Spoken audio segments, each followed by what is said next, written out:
any man has ever been commanded by divine power to say anything whatsoever. Right? I've been commanded to do this by the God, through oracles and dreams, and in every way in which any man has ever been commanded by divine power to do anything whatsoever. That's a rather bold statement. He's making a claim that he is unique. There's the uniqueness from Socrates. Socrates, hey, there it is.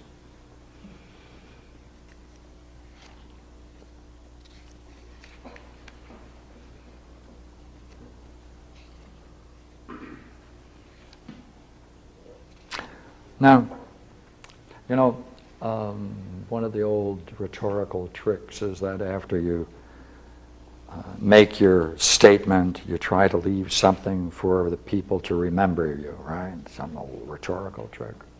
Well, Socrates has a great line. Just before they go to judge whether or not he's guilty of the charges, he has one statement. He brings them. Right?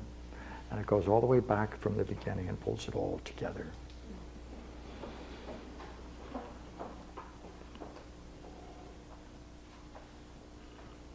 This is the last sentence before the vote.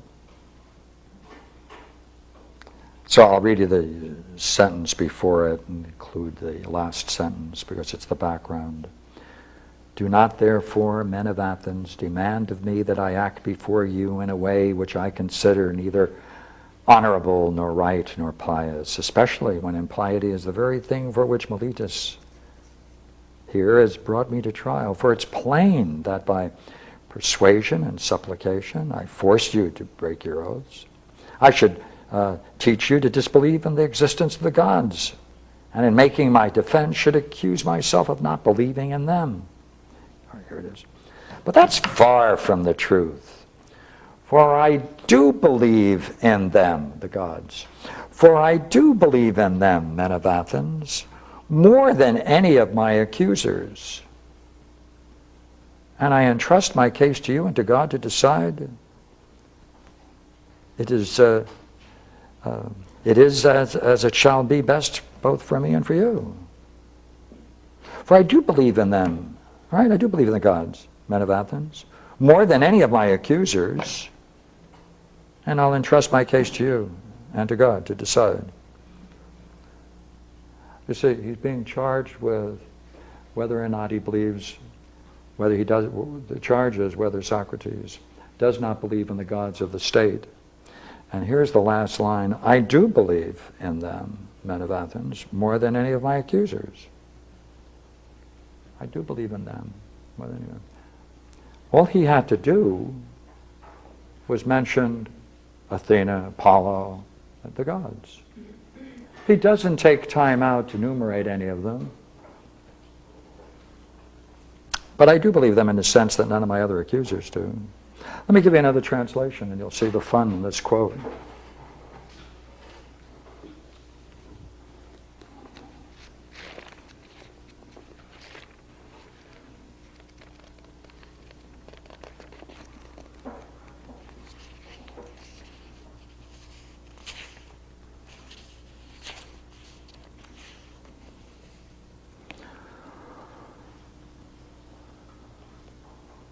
But I am far from that, gentlemen.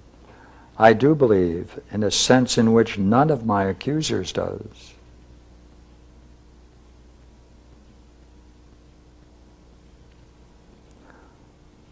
I do believe in a sense in which none of my accusers does. I do believe in a sense that none of my accusers does. Then he believes in the gods in a totally different way than and different from any of the senses in which his accusers believe in God. And they want to know whether or not he does in fact believe in other new spiritual beings instead. And he's already admitted that. So they judge him guilty. So I have selected a whole bunch of quotes that in this section deals with Socrates' relationship to himself and to God. He sees that he has been assigned a post He sees, therefore, in that post not only individual men, but that he has a duty to Athens. Right? Has a duty to wake up a whole city. He thinks there's no better show in town than his show. He thinks he's been commanded to do that. And he thinks no one else. Right, I've been commanded in a way in which, in every single way in which any man has been urged to do the divine. So I've met them all, oracles and dreams, and in every way in which any man has ever been commanded by a divine force to deal with this issue, and that's what he does. So he's placing himself on the very high level of spirituality. So what is he defending? He's defending philosophy, that's what he's defending. His brand of philosophy. His brand of philosophy expresses itself on that level of spirituality, which we find in the other dialogues as well as here. So let me throw it open to questions. I think I've said enough.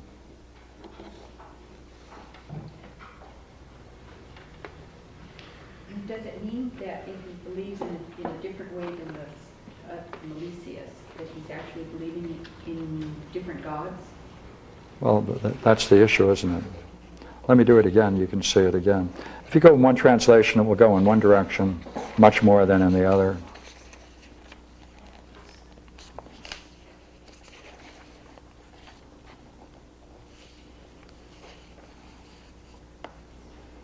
I do believe in a sense in which none of my accusers do. I do believe that would be in the gods. Right? In a sense in which none of my accusers does. Therefore he does believe in them, but in a sense totally different than the way in which his accusers believe in God.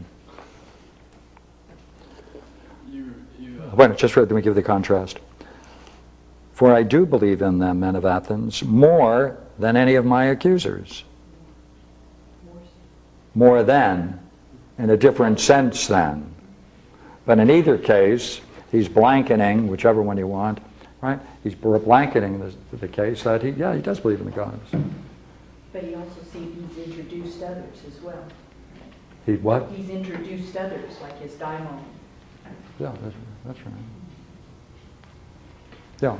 Yeah, you said that line like 4 times earlier, and I didn't get the insight that he was addressing the accuser's accusation, their charge against him, until just now, until she asked the question that, yes, I do believe in gods in another sense than my accusers did, just dealing with their charge. Yeah. Reflecting their separation from his brand of spirituality in their accusation.